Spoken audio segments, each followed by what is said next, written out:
Welcome to the Beginner's Guide to South African YouTube, the ultimate breakdown of how South African YouTube evolved, who the key players are, and how we got to where we are today. Now, if you're new to the scene, or maybe you've been watching for a while but don't really understand who's who, don't worry.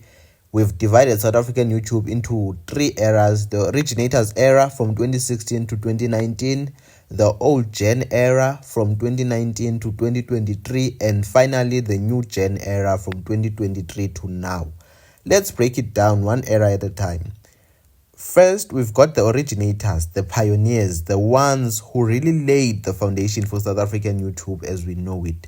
From 2016 to 2019, YouTube in South Africa wasn't as mainstream as it is now.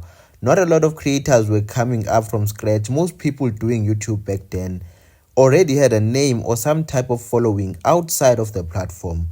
You had people like Tato Rambedi, who started experimenting with lifestyle content, vlogs, and those relatable university videos that really spoke to young South Africans. Then, of course, Lasizwe, who was the face of South African comedy skits on YouTube. But beyond them, there were the skit guys, creators like Skits by Spare, Fesh Ngobese, Tafaya, and Siviwe Lutseke, who were dropping those short, funny clips that went viral on Facebook and YouTube. At this time, YouTube wasn't really seen as a career yet. It was more of a side hustle or a creative outlet. And because of that, a lot of celebrities were also on YouTube testing the waters. People like MacG, who had already been on TV since the age of 13 on Crazy, were uploading content, and Lasizwe was constantly surrounded by famous faces like Khanyi Mbau. So while this era had some iconic personalities, it didn't have too many people who came up from nothing. It was more of a mix between celebrity content and early creative experiments. Then came the old gen era from 2019 to 2023. And this is where South African YouTube really exploded. The era gave birth to some of the most iconic names and unforgettable moments in our YouTube culture. We're talking about Ghost Hlubi, Zile Wheezy, King Oma, Chief Matt, Ibi the Kid, Arjun, Just Daddy G, Joseph Derry, Lebo Rambedi, and of course the Boys RSA, arguably the most legendary YouTube group South Africa has ever seen. This was the golden age. Collabs were happening left, right, and center. Everyone was doing sit-down videos, smash or pass, truth or drink, mukbangs, Q&As, and the community felt alive. Some creators were getting hundreds of thousands of views per video, and for the first time, South Africans started to realize, YouTube can actually be a career. And you have to remember, this is during COVID, so a lot of people are not doing anything but watching YouTube at the time.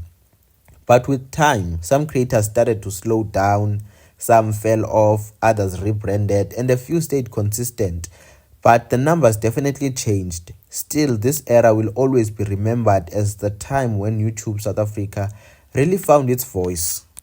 And now, I welcome you to the new gen era 2023 to right now. This era is filled with fresh energy, younger creators, and next level editing.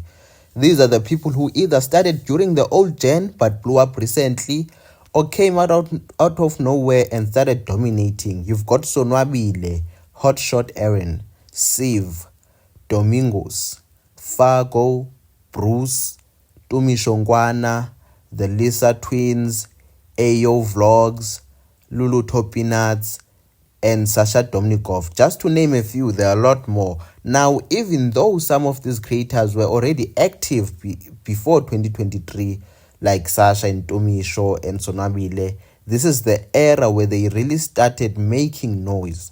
And one interesting thing about the new gen is how interconnected yet distinct it is. Like Sasha often collaborates with the old gen guys like Ghost rather than the new ones.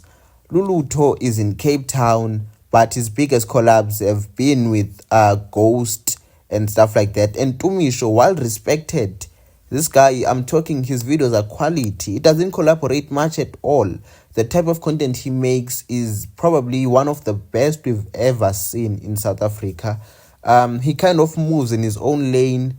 This generation represents the modern YouTube culture in South Africa. More polished visuals, better production, and unique storytelling styles. And at the top of this new generation is guys like Sonwabile and Hotshot Aaron and Domingos, who are into streaming and bringing clips from Twitch into YouTube to earn extra money. And they've been dominating so much that they've brought conversations and started beefs with the old gen, because the old gen felt like they're moving shaky, they're not collaborating as much with them, they don't respect their elders and stuff like that. But it's a new era with more genuine creators, more creators who don't just want to do content but actually want to build connections with the people they do content with.